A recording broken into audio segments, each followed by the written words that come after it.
Welcome to Anu Moga's tutorials at alpha technology channel. आज इस session में हम फंक्शन में रिकर्जन का कैसे यूज करते हैं उसके बारे में पढ़ेंगे। सबसे पहले रिकर्जन होता क्या है। रिकर्जन वो प्रोसेस है जिसमें फंक्शन खुद को ही बार बार कॉल करता है जब उसे कोई रिपीटेटिव टास्क परफॉर्म कराना हो, यानी कि फंक्शन अपने आप को ही कॉल करे और बार बार कोई वर्क को रिपीट करे, उस प्रोसेस को हम रिकर्जन कहते हैं। रिकर्जन का फंक्शन बनाने के लिए आप फंक्शन को उसी तरह से डिक्लेयर करेंगे, फंक्शन कीवर्ड के थ्रू, फिर फंक्शन का नेम, फिर अगर आपको कोई आर्ग्यूमेंट लेना है तो उस आर्ग्यूमेंट का वेरिएबल, और फिर आप कर्ली ब्रैकेट के अंदर अपने कोड में कहीं पर उस फंक्शन में उस फंक्शन की ही कॉलिंग शो करिए। जैसे यहाँ पर हमने फैक्ट फंक्शन का नेम है, यहाँ पर अंदर हमने फैक्ट को कॉल किया हुआ है, तो फंक्शन के अंदर उसी की कॉलिंग होनी जरूरी है जब हम रिकर्जन को शो कराना चाहते हैं। तो अभी मैं एक एग्जांपल के थ्रू आपको शो करूंगी कि कैसे रिकर्जन काम करता है। ये हमारा रिकर्जन का एग्जांपल है जिसके थ्रू हम फैक्टोरियल कैलकुलेट करेंगे।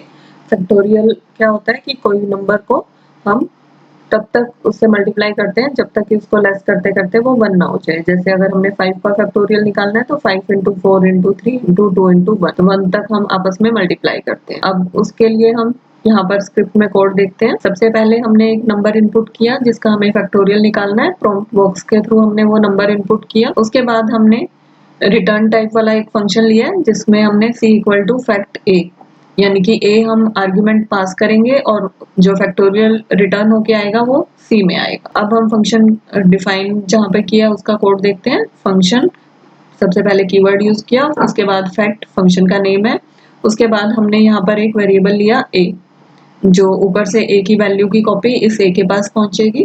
अब हमने रिकर्जन के लिए क्या कोड लिया कि इफ a इक्वल टू 1, यानी कि अगर a की वैल्यू 1 है तब तो ये 1 रिटर्न कर दे, 1 का फैक्टोरियल 1 ही होता है। एल्स क्या करे, return a into fact a minus 1। हमने यहाँ पे फैक्ट के अंदर फैक्ट को कॉल किया हुआ है कि जो a की वैल्यू है वो पहले तो एज इट इज हो, फिर मल्टीप्लाई करके दोबारा फंक्शन को कॉल करे, लेकिन अब जो वैल्यू हो जाए वो a माइनस 1 हो जाए। जैसे कि मान लो हमने a में 5 इनपुट किया, तो जब फंक्शन के पास a की वैल्यू 5 पहुंची तो उसने सबसे पहले चेक किया कि क्या a 1 है, तो ये फॉल्स है, तो एल्स के पास जाएगा, तो ये क्या रिटर्न करेगा, 5 into fact a minus 1। a minus 1 कितना हो जाएगा, 4, यानी कि फंक्शन दोबारा से ही इसी ब्लॉक में आ जाएगा। अब लेकिन वैल्यू क्या होगी, 4।